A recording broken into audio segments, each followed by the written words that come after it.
Welcome to the Sports Entrepreneurs Podcast. I'm your host, Marcus Luer, and I'm excited to have another good friend and a true motorsports expert on the line with me here today, calling in from London, Mr. Jim Wright. Welcome to the podcast, Jim.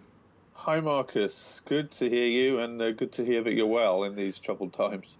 Yeah, same here. We exchanged some notes before the call, and that's always the first thing I think everyone now asks, how are people and how are they doing? So that is most important in this time for sure. But before we get cracking, I always love to give people a good chance, who are my guests here today. And you have a very illustrious career in motorsports in a general sense. And I'd love to give people a little more of a sense on that before we then dig into this whole. So you started your career with Frank Williams in the Williams F1 team. You spent quite a few years with him, eventually moving on to join Gerhard Berger at the Toro Rosso team. And I do remember we were doing some work together at that time. You were with Virgin as well, another famous name, Richard Branson, of course. So, the first sort of 17, 18 years of your career was very much in the world of Formula One, working with very high-profile personalities and teams. And since that time, you now then ventured into Formula E with the Venturi team, Mahindra team, and now most recently with Andretti Autosports, which is, of course, Michael Andretti's team, one of the most recognized open-wheel drivers in America. And, of course, the team also owns stakes in an IndyCar series. They're also in Formula E. I believe also has a stake in Australian supercars. So truly a very broad perspective there for you in the world of motorsports over those 25 years here. And so this is really what we're talking about today. I want to explore the world of F1, where it is, and the stories, of course, from your past, but also, of course, looking the same at Formula E, comparing the two and learning and where both of these series are heading, right? I mean, both are on hold right now. None of the races are happening, and maybe we start a bit there, or after the short intro. But so as a warm up here, give us a little bit of a sense. How did you get into this crazy world of motorsports? Were you always a motorsports fan when you were a kid and grew up, or how did you get in it? Yeah, very much so, Marcus. My parents lived about 20 minutes or 20 miles away, I should say, from Brands Hatch circuit in Kent in England. Right. At that time. And they tell me that I went to my first race when I was literally weeks old. Right. I certainly have memories from the age of 5 and 6, 7. I can remember certain races, standing at certain corners with my dad.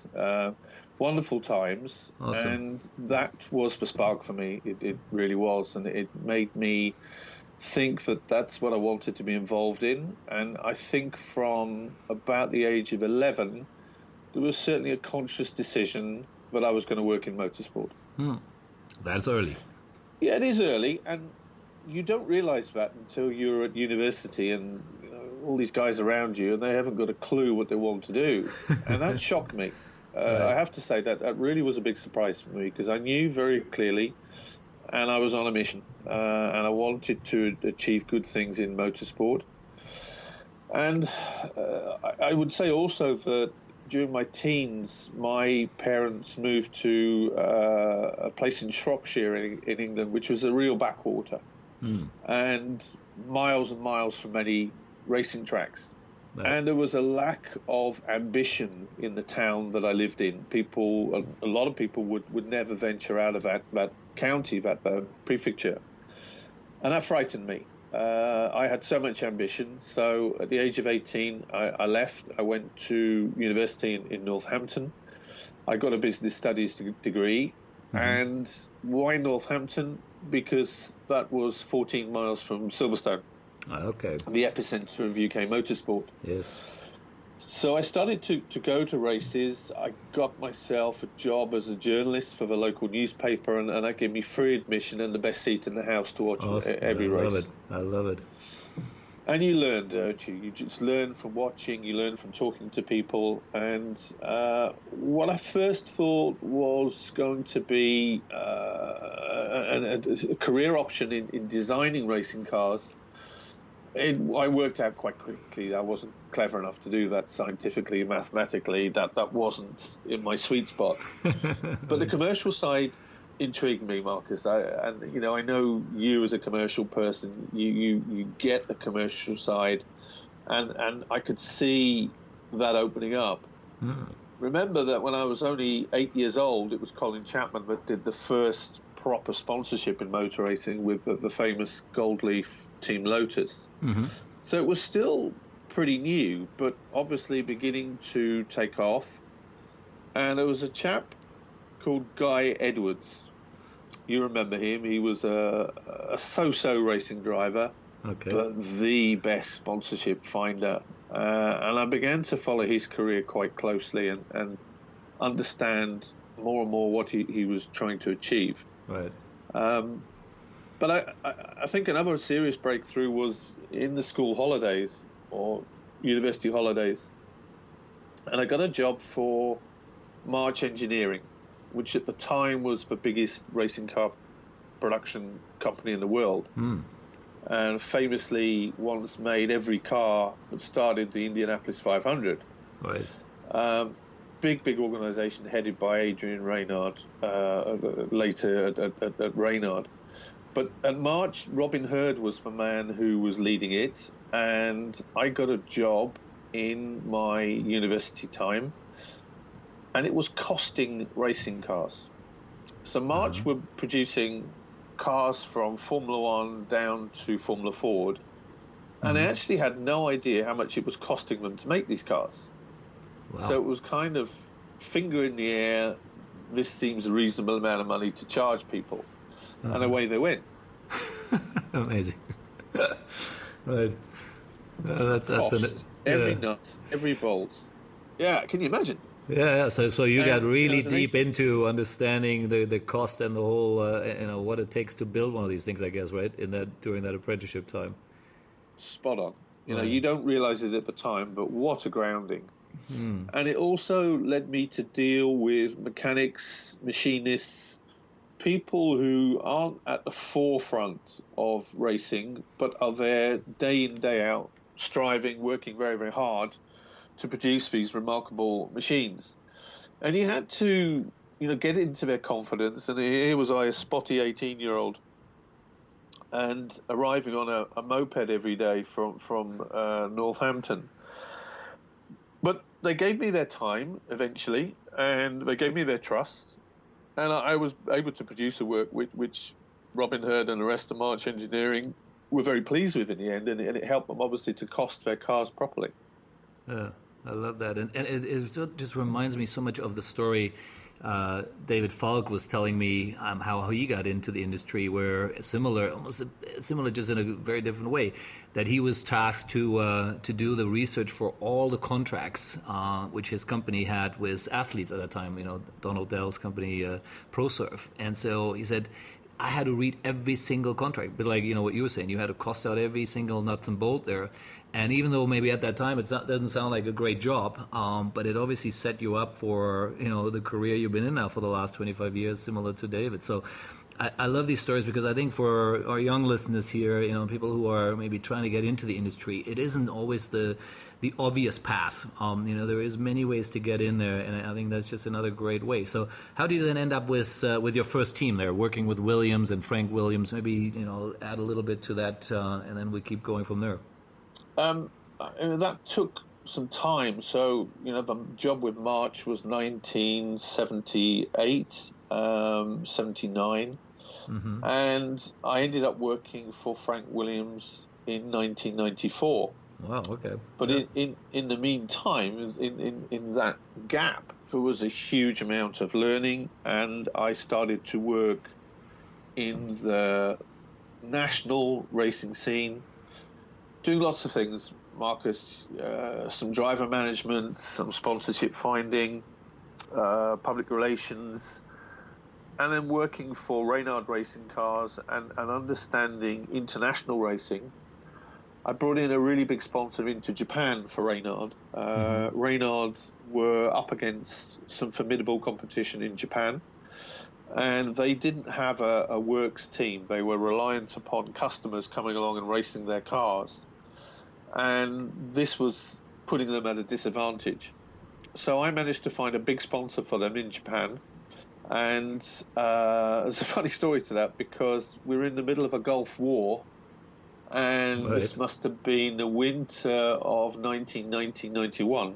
And I was waiting on what in those days was a fax communication. Yep. And to come in from Japan with a signature on it, obviously in Japanese, which would be a multi-million $multi-million contract, which would signal the start of a factory Reynard team in Japan. Right. And I was there at 2:00 in the morning waiting for this fax to come in, listening to what was happening with the Gulf War, frightened that obviously this was going to mushroom and perhaps spell the end of this contract and motorsport and other things. And the fax machine buzzed into life, and in came the fax, and away we went. And that was my first international sponsorship breakthrough. It was a big, big deal. It put me in very good step with Reynard, and we completed what we set out to do. And I think that also helped, because I was then able to go to Formula One teams and talk about what I could do internationally as well as nationally. So that was a breakthrough for me in my career, Marcus, a really big breakthrough. Yeah, but then awesome. Please keep going. I was going to say, getting into Williams was quite interesting. I kind of flirted with Formula One teams, trying to get into them. No one was willing to take a chance because I hadn't previously worked in Formula One. And then one day I'm on a train coming into or across London, and in the same carriage as me is Jackie Oliver, who at the time was team principal and owner of the Arrows Formula One team. Wow. And we kind of known each other a little bit from before, and reintroduced ourselves, started talking, and asked me what I was up to, told him about what I was doing in Japan, but said that my ambitions are for Formula One. And he said, well, why don't you come and work for me? So I thought about it, but Arrows were a bit of an up and down team and had some reservations. So I called a guy called Richard West at Williams. He was the marketing director. And he said, well, why don't you come and work for me instead of working for Jackie Oliver at Arrows? And that's how it happened. So this was 1994. There was a delay to that because of the tragic death of Ayrton Senna in May.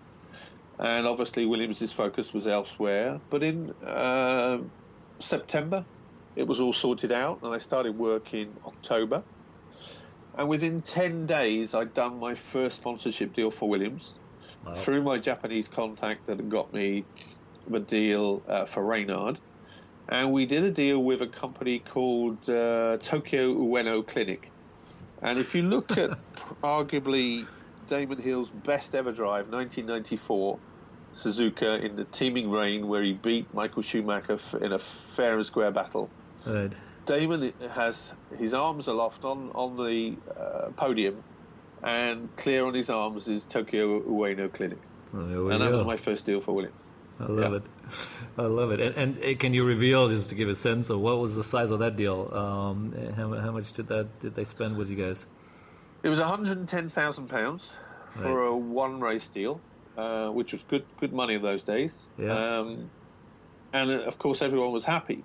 Yeah. But I think from my point of view, it sealed my position at Williams. Frank had taken the chance on me, and within a couple of weeks, I'd repaid him. Yeah, you paid for yourself, and that's what a salesman should be doing. Right? Absolutely. Yeah. Now, I want to keep a little bit on with Williams, because you spent obviously a significant amount of time there, and obviously you worked with Sir Frank William, which is a huge character in the world of motorsports. Tell us a bit about it. Working with his team, and the team again had obviously its big moments where they were doing very well, and then over the years, of course, has also had challenges. Just maybe give us a bit of background on that. Fantastic times, Marcus. I can't tell you how much I enjoyed those 12 years working with Frank. And a number of incidents, but I recall being there for only 3 weeks, and Frank invited me to have lunch with him. And he said, I've got a guest with me, and I just want you to talk about developing sponsorship and how you would go about it. Okay. Guest turned out to be Wayne Rainey, who'd been involved in the terrible crash and had been disabled, just as Frank had. Mm-hmm. So I'm sat at the table 3 weeks into my Williams career with these two icons of their respective motorsport categories. And I'm talking to them both about how I go about sponsorship and building a commercial team. And it turned out that Wayne had been pretty suicidal after his accident, and Frank had flown over to the States in his private plane, and talked to him about not feeling sorry for himself and getting up and running a racing team. He couldn't ride anymore, but he could manage a team. Right. And that was never ever publicized. But what a moment, 3 weeks into your career, to have these two icons in front of you asking you for your advice on sponsorship and building a marketing team. So that was a huge moment. And it set the tone for the relationship with Frank. This is a guy who I've never been in any organization where a person is revered. So Frank Williams and Patrick Head were revered in Williams. If you can think of 500 strong group of people all having this huge admiration for Frank and Patrick. And that meant that people would walk through walls for those two. Right. And that was why Williams was so successful. Yeah. What was the highlight? Or your personal highlight? Was it, and whether it's linked to maybe the biggest sponsorship deal you did, or maybe how, of course, the success of the team? What would be? How would you describe it during the William era? Well, I think the biggest challenge was to put together the BMW deal with Williams.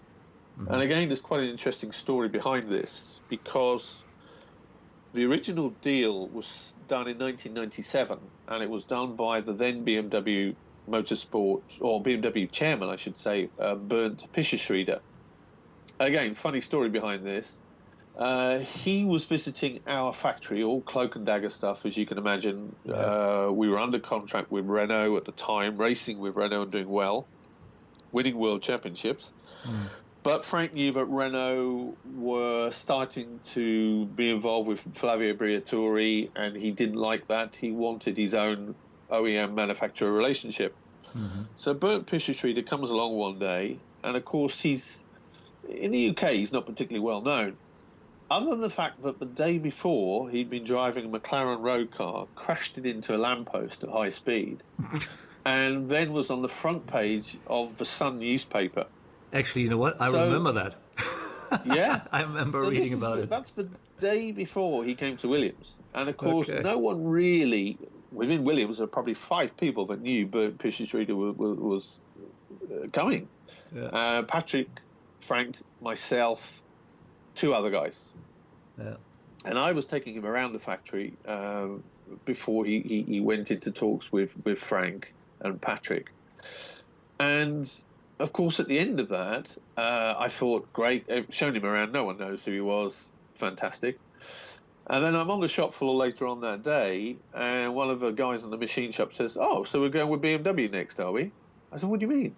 And he shows me the front page of the Sun newspaper, and there's this picture of Pischerschreider climbing sheepishly out of a very bent McLaren road car. So that was that cover bloke.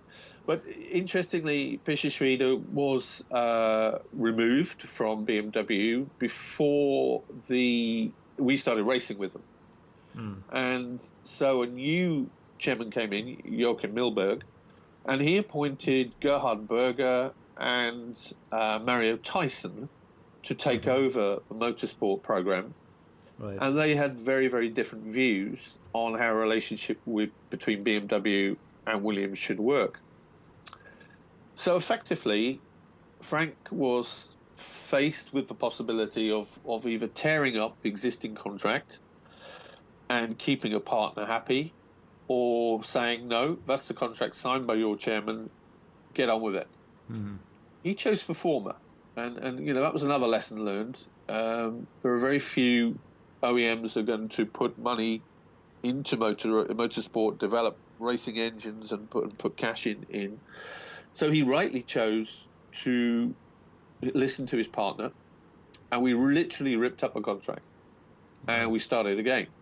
But that posed an enormous commercial challenge, because BMW wanted to take over the commercial rights of the Williams team, and Frank and Patrick didn't want that. They thought that would signal the end of the Williams team if they let them have the commercial control. So here was the problem. BMW wanted commercial control. Williams didn't want to cede those rights. So I was tasked with finding a resolution, and we found that. It took me 6-7 options to get there, but eventually we came up with option 6B, I think it was. And that was to sell BMW the team title rights and the look and feel of the team. Right. So effectively, BMW would control how everything looked, and that they then came up with the iconic dark blue and white livery of the team. Right. And then we had to sell the sponsorship with the constraints that every logo had to be blue out of white or white out of blue. Right, okay. But that got us to where we wanted to be. And it also gave us another problem, because BMW made it very clear they didn't want tobacco sponsorship. So this was 1999. Right. Tobacco beginning to become a problem for socially and politically. Yeah. And BMW said no tobacco. Right. Now at the time we had Rothman sponsorship. We had overtures from Philip Morris and from R.J. Reynolds, and that was a hugely brave decision by Frank to turn that away. And was it Hewlett-Packard was one of the big ones which ended up on your car? Compaq, and then that morphed into Hewlett-Packard when Compaq got taken over. Right, okay, so and it wasn't that's completely wrong. Another interesting story. It was now December 1999, and we were due to launch with BMW in January 2000, and we had a pretty blank car, and we got a fax on December the 28th from Compaq, who we'd been in negotiations with for months, saying that they're very disappointed that their red could not be shown on the car, but they had contemplated pulling out completely, but they felt there was still merit. Could we talk?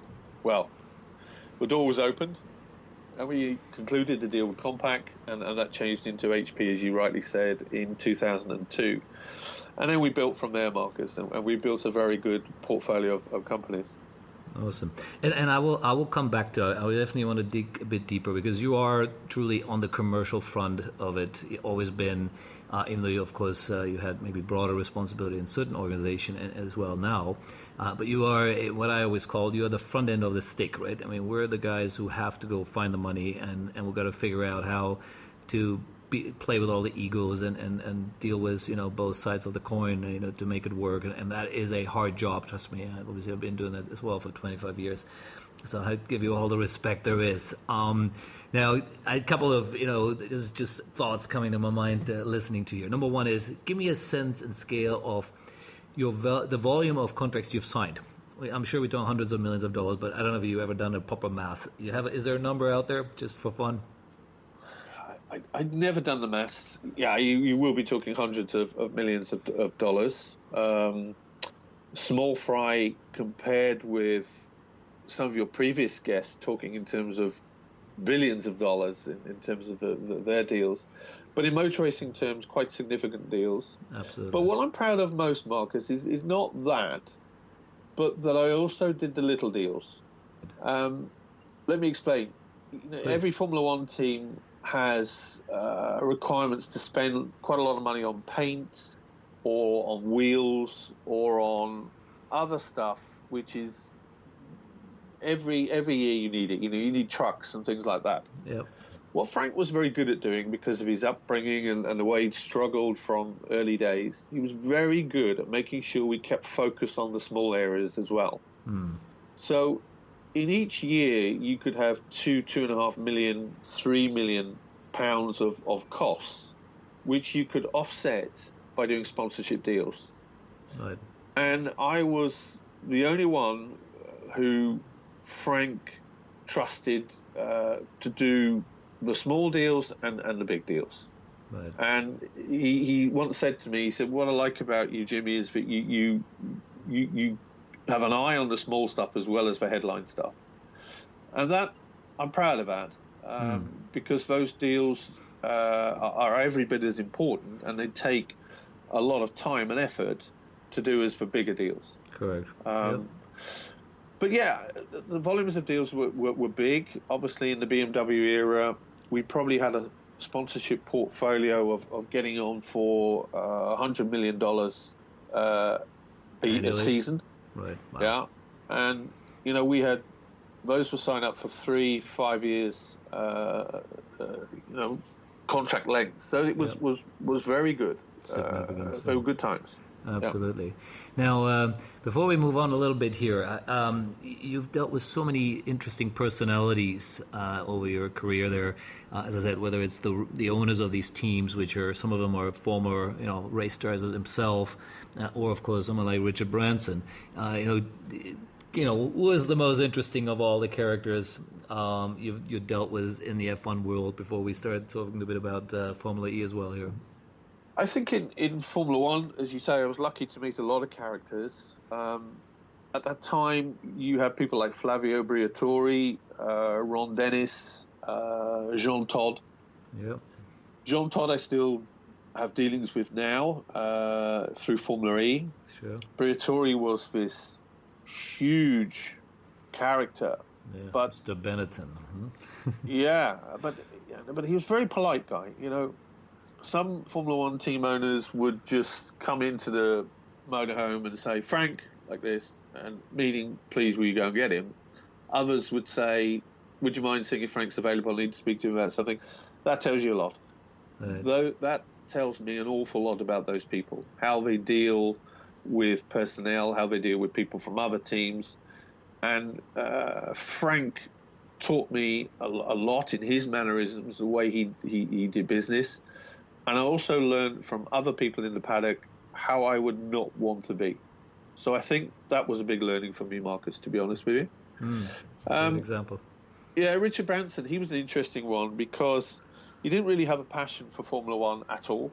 Okay. Had been brought into it because it was a free deal for him. And indeed, he was getting money for the license, putting the Virgin name in there. Clever guy. And when you brought him in front of people to talk about commercial deals, he could be very good, but you had to keep it short. His attention spans are very, very short. And I'm talking anything more than 20 minutes, completely lost. Okay. So that was a lesson, but very willing to help on the commercial side. He would write letters, which we would draft on his own Necker Island headed paper, letterhead, sent to people, right. And that was powerful. Yeah, absolutely. Yeah. I can Very imagine. And I'm, at the end of the day, I think, and we'll talk a bit about it now. Formula One is really about B2B, right? It is really that relationship business, which is so important. It isn't just the branding on the car, which during the race you don't see much of it anyway. At least that's my opinion always. Talk a bit about the B2B world in Formula One and how that really is leveraged. These relationships you build in the paddock club, etc.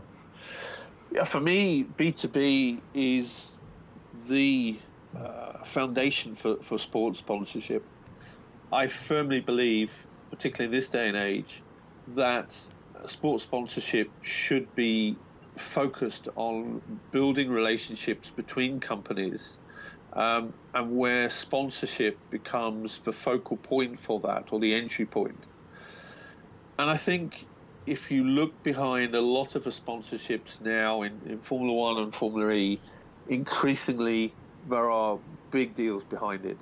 Petronas and Mercedes is well documented that this came about because of Mobil's inability to fulfill contracts for Mercedes in Asia. And Petronas stepped forward to take over these business-to-business relationships in Asia. The lubricant part of it, correct. Yeah, and lubricants, obviously, across commercial vehicles for Mercedes was huge business. Absolutely. The point is of business-to-business, you're going to buy, your procurement department is going to buy whatever you're buying, whether it's oil, whether it's semiconductors or whatever. They've got to buy it from somewhere. Yep. These companies bidding for those contracts quite often have very little in between them in terms of pricing, in terms of servicing, etc. But if one company is willing to say, we'll put money into your motorsport program in return for which you give us access, that's very powerful. And in these days, it's not so much a promise of business, but it is getting them into quotations, getting them into bidding or tenders so that they have a chance, a significant chance to bid for the business. And if you can do that and the doors open, then there are big rewards, really big rewards, which far outweigh any sponsorship fees. Yeah, and I agree. And I think that's how, even when we've been involved in F1, it's always been the focus is on the B2B part, which, interesting enough, I think at the beginning of conversations, actually people don't really realize that. I think they always think it's the branding, right? Being, how great is it to be on a Formula One team or on a car? But there's so much more to it, and I do remember we've had plenty of these conversations over the years, and I've definitely learned a few tricks there from you there. Now, keeping a bit of track of time here as well, I'd love to sort of dive a bit into the Formula E world now. After almost 18 years in the F1 world, you did make that switch, which of course you can all debate and argue it could be the future. F1 isn't going anywhere right now, but Formula E, of course, is that amazing new product out there. Tell me first a bit about how was this for you on a personal level, switching from one series to another, and then let's talk a bit about your last sort of 7-8 years in it. Yeah, I got a little bit disillusioned with Formula One, Marcus, to be honest with you. When I was working with Virgin team, I brought in a sponsor, FX Pro, for €3 million. And I was really pleased with that deal. And then at the board meeting, there was a sudden realization that would last us about a week and a half or 2 weeks maximum. And you just think, that's crazy. That is absolutely crazy. Yeah. The costs of Formula One are out of control. I'm not happy with this. I'm finding it increasingly hard to sell. So I came out of Formula One, and that coincided within 12 months with a phone call from Lucas de Grassi, who I'd worked with at Virgin and who was good friends of the Spanish businessman, entrepreneur Alejandro Agag. And Alejandro had sat down with Jean Todt, then now president of the FIA, and had put together a vision for electric racing. Right. And that had been based on a conversation that Todd had had. He'd had a phone call from the head of the European Commission asking him what motorsport was going to be doing to help sell electric vehicles. Right. So this came about in 2013. And then Keke Rosberg called me and said a friend of his, Gildo Palanca Pastor, who's a Monaco-based entrepreneur, was starting a Formula E team. And could I go and help him? Right. So I met with Gildo on January the 2nd, 2014, and I started work for him on January the 3rd. And his partner was a certain Leonardo DiCaprio. Okay, here we go. And Yeah, and DiCaprio is a keen respecter of the planet and has spoken many times Yes, about absolutely. sustainability. Yep. So he was an obvious fit. And the idea was that DiCaprio's management team would have a long list of companies with which Leo was doing endorsements or had approached Leo. And they would then work with me. My job would be to package those and turn them into sponsorships. Right. All very straightforward. On a bit. Unfortunately, Gildo had a stroke in January, and then in a script that DiCaprio would be proud of was then his mother was murdered Oh my God. outside a hospital in Nice whilst she was visiting him. Oh my God. It's all been well documented. Go and look it up, Helen Pasteur. But it meant that DiCaprio, with Gildo out of action and these headlines in France, got pretty cold feet and reversed out of it. But I did have a conversation with him once, personally, and that was quite an episode, as you can imagine. But he was very clear in his thinking and very clear about what he wanted to do with Formula E. And he felt that Formula E was the right kind of message to be getting people aware of the pollution of ICE cars and making sure that electric cars could be seen as sexy, interesting, cool, and overcome the barriers to entry. And that was his vision, and that was absolutely spot on. Yeah, So interesting.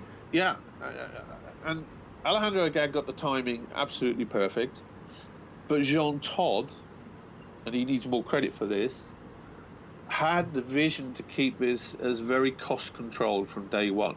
Mm-hmm. I think, like me, he'd seen all the problems in Formula One with costs getting out of hand. So every decision we've ever made in Formula E is around cost.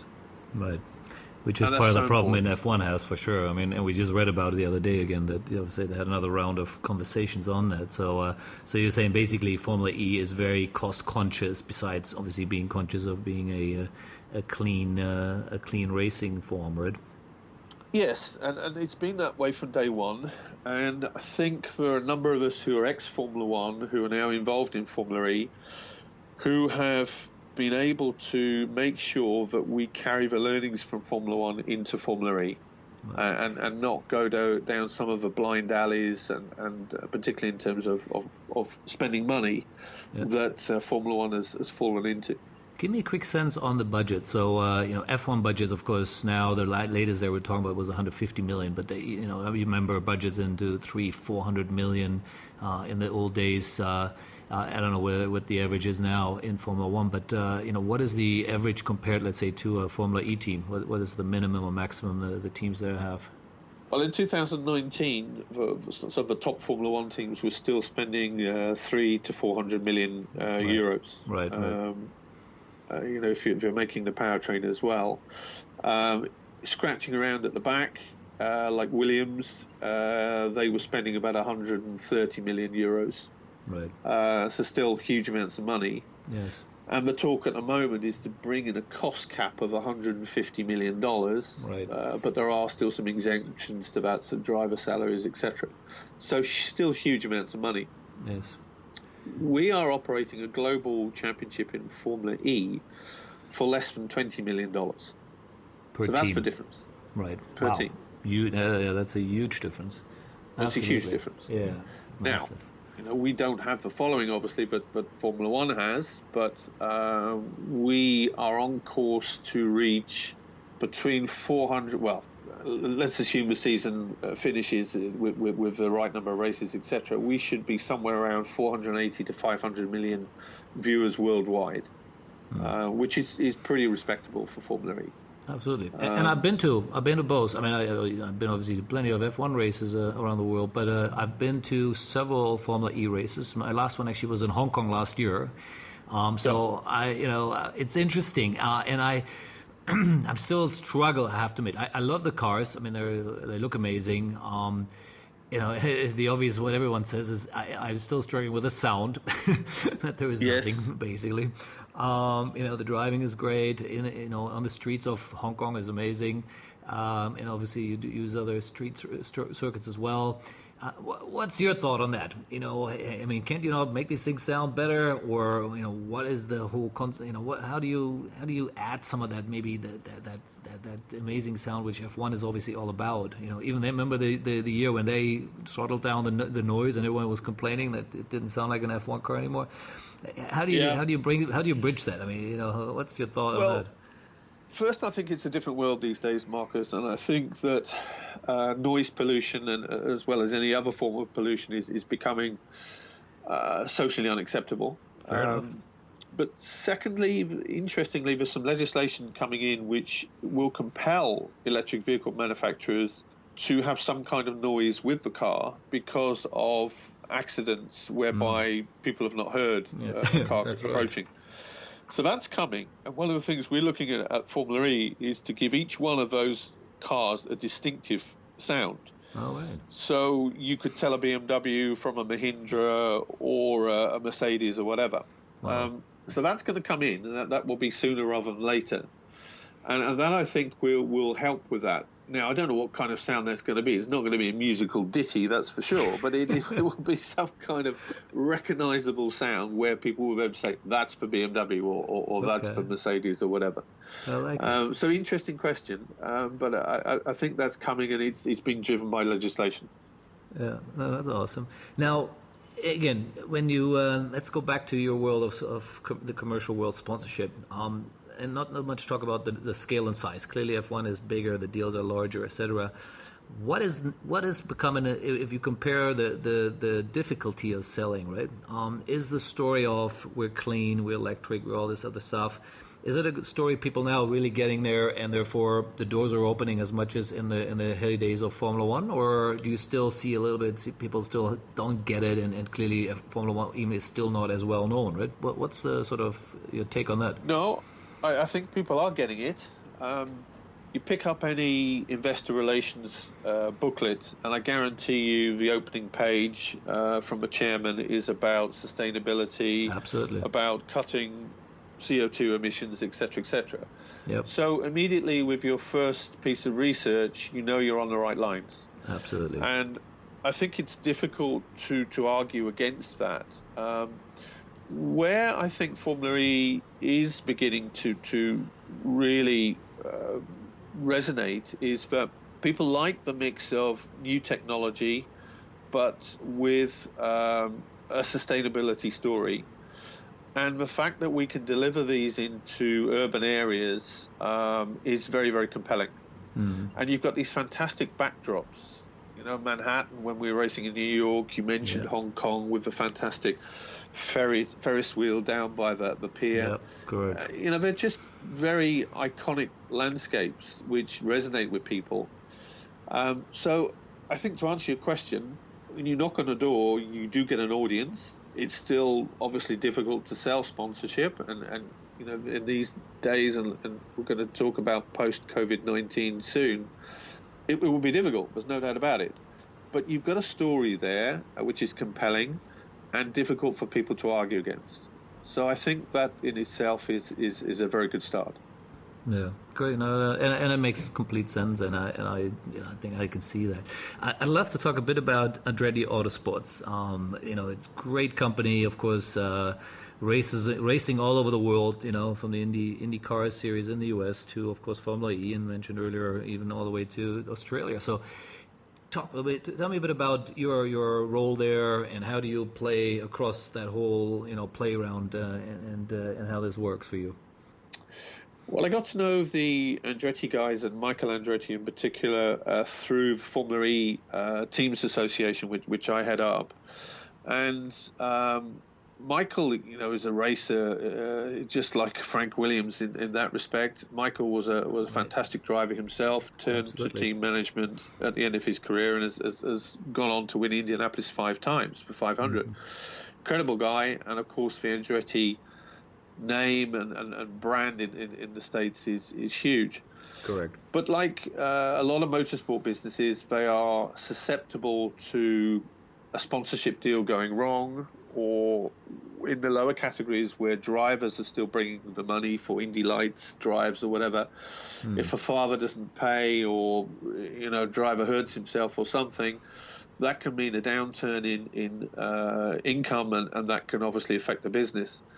So my approach to Michael was to say, look, I think you need to flatten out that curve, get more income streams going for the team other than sponsorship and drivers bringing money. So we talked about developing sponsorship from sponsorship, merchandising and licensing to create a revenue stream there, and that program is now underway.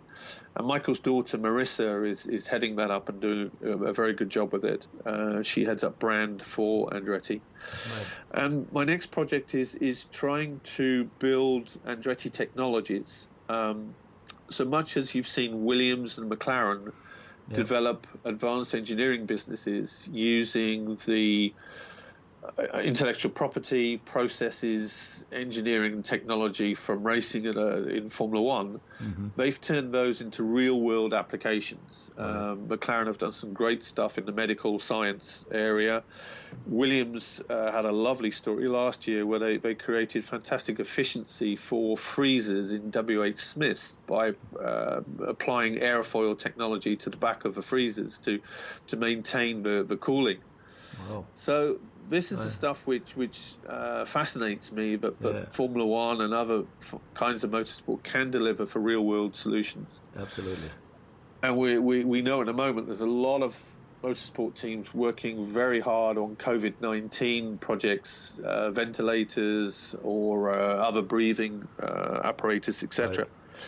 And Andretti wants to develop Andretti technologies in the States using all of the decades of technology that they've built up, particularly around the Formula E car as well, with electric powertrains. An electric powertrain in a racing car translates into an electric powertrain in a drone, for example. And there are lots of other real-world applications. So I'm busy at the moment raising funding for Andretti Technologies to expand.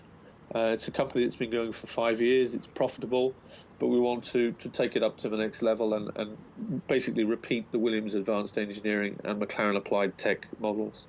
Good. I love that, and it makes total sense knowing what I know about the other entities and how they make money there, which is beyond your traditional revenue streams in Formula One. Quick thought here, and I remember we actually had that conversation last time about esports, right? And again, motorsports and esports, you have lots of these simulator races there, and right now that's the big thing anyway, right? With Formula One holding a race recently. Have you guys gone any further in it yet, or are you still kind of sniffing around how to enter it? Andretti has looked at esports.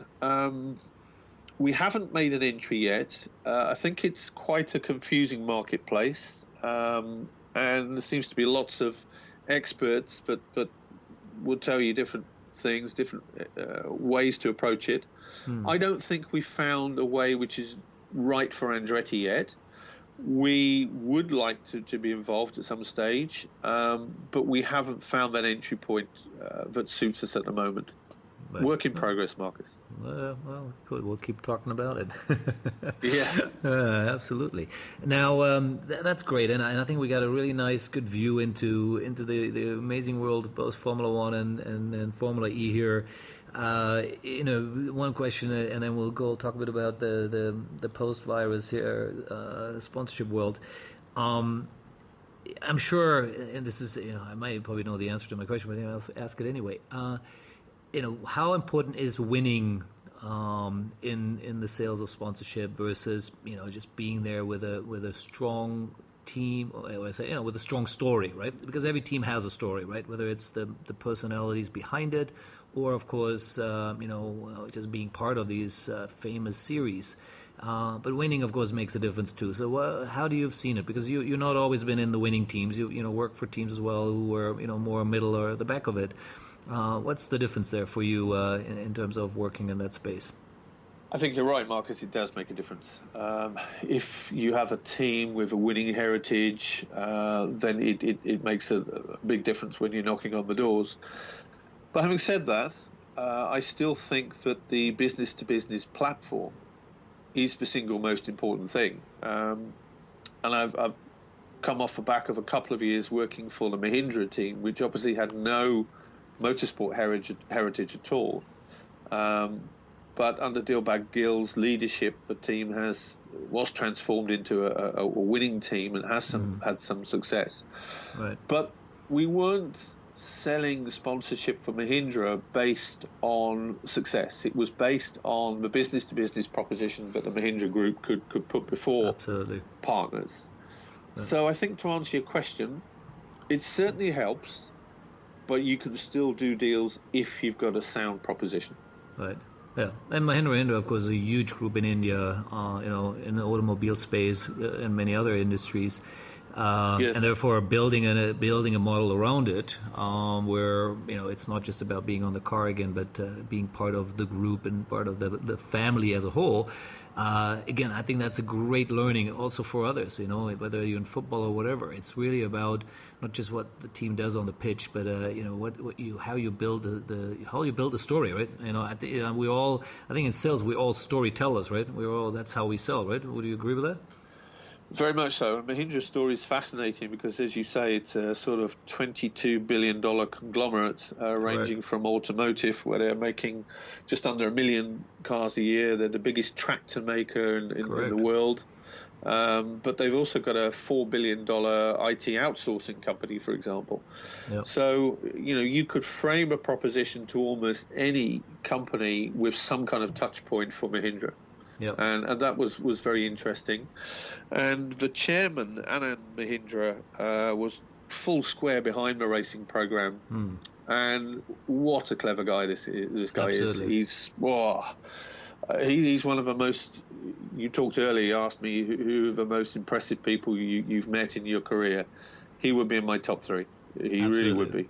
Yes, I've met him before as well, and I do follow him also on social media, and he is really smart, and I like what he says and the way he comes across. An incredible guy. Obviously, I wouldn't know him as well as you do, but I would agree with that. Really interesting. Very smart, a very nice guy as well, Marcus. You can't wish to meet a nicer guy, and super professional. Very good. Yeah, that's exactly how he comes across. Awesome. Now let's sort of go into wrapping it up a bit here. What we call the cool down phase. We're all in lockdown. You're in London. Here I'm in Kuala Lumpur.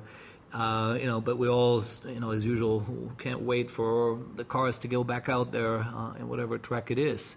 How do you position it right now? What do you do right now with sponsorship conversation? I'll give you quickly what we're doing, but love to hear that. How you get ready. What we're basically doing right now, in the simplest sense, is we're just staying in touch. Right? There is no hard pitch. There's no hard selling. It really is just checking in with the customers and the clients.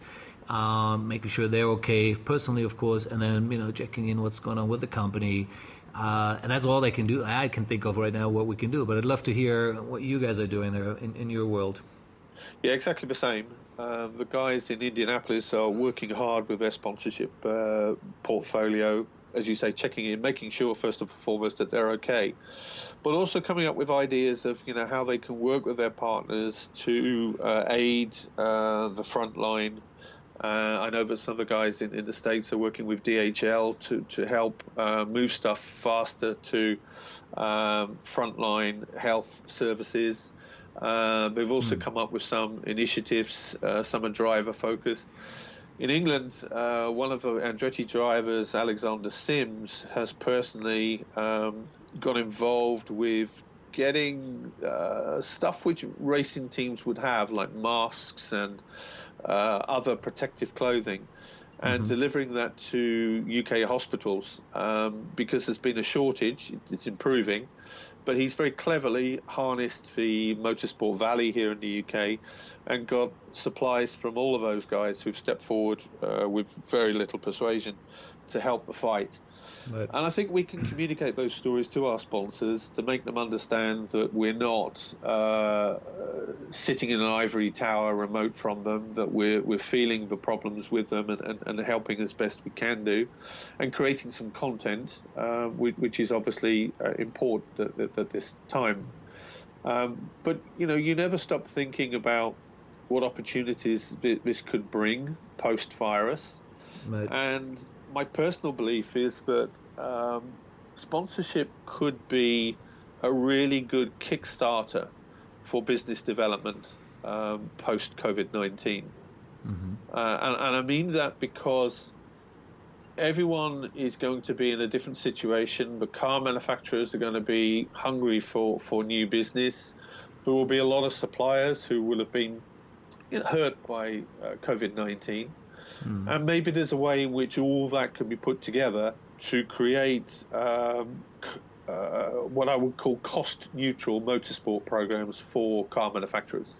Right. And if you can do that, then motorsport will not get canned, which it would do by a board if it's eating into tens of millions of dollars. And you can keep a motorsport program going, cost neutral, keep suppliers happy by getting them involved in the program. And in that way, I think you're going to kickstart the sponsorship market again. Right. No, I like it. I like it. I like the thinking there. I mean, we all know, the market will get hurt. I remember 2008 and 2009, how sponsorship dollars just disappeared, very, very quickly during that crisis. And I would somewhat unfortunately assume that we'll have something similar happening this year and maybe even dragging into next year. So, it's all about being smart, clever, and of course, truly delivering a unique opportunity, which has business-related opportunities for them, right? Where there is, potential maybe revenue, not just branding, of course, on the other Absolutely. side. And those are the ones which will still succeed, and companies will still look at. It's going to be tough, that's for sure. At least that would be my reading here. I agree, but I think if I can give an example, one of the partners that I brought into Formula E has, within 8 months of signing that sponsorship agreement, had done X5 times 5 the amount of business as they were putting in sponsorship, and that was after 8 months. Wow, I love it. Yeah, and these are there's always my favorite stories when we can find, when we help sponsors to obviously, truly bring revenue in, right? And if you can show that sponsor will be there forever, in theory, right? As long as they keep seeing that benefit there, and that is the ultimate win for both sides. Yep. But I think, Marcus, also it makes us creative. And, if you look back at some of the deals which, you and I have looked upon and said, wow, that was smart. If you look back to the Target deals in IndyCar, where Target were not putting in one penny, but they were donating premium shelf space. And in return, then suppliers put money into the sponsorship program and got premium shelf space, which they then parlayed into improved sales.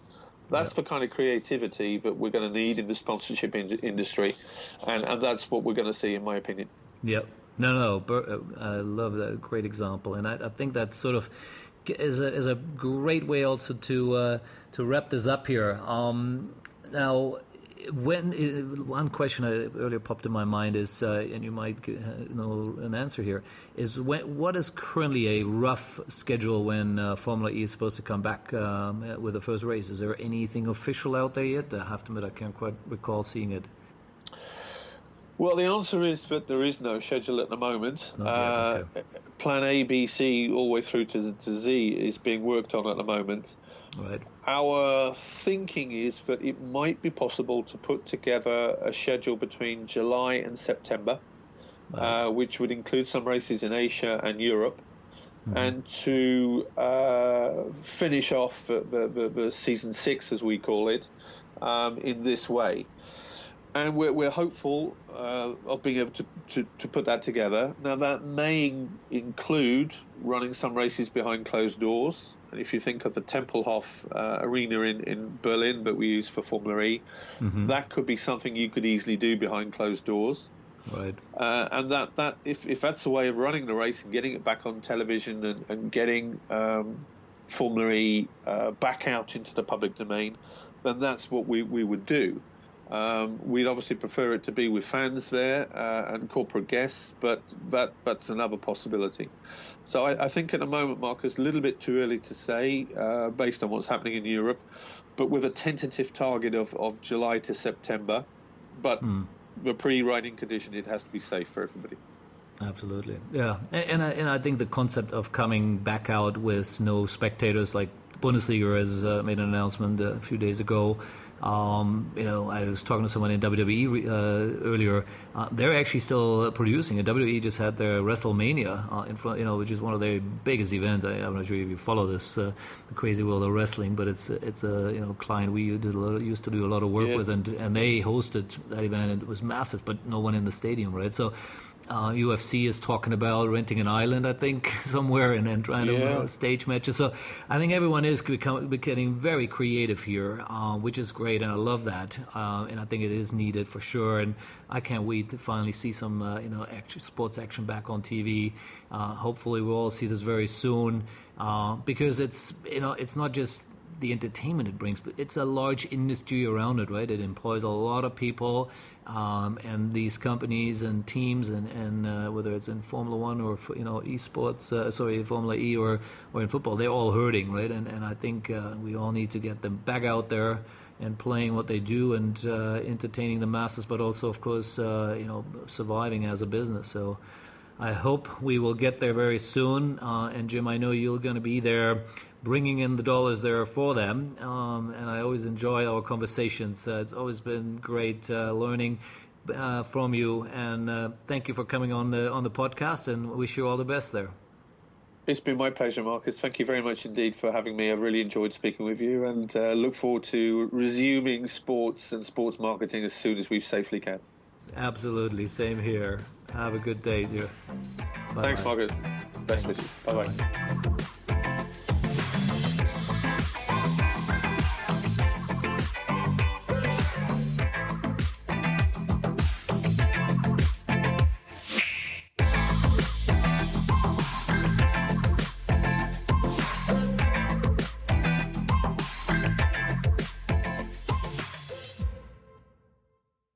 The Sports Entrepreneurs by Marcus Luhr podcasts are a collection of interviews and stories.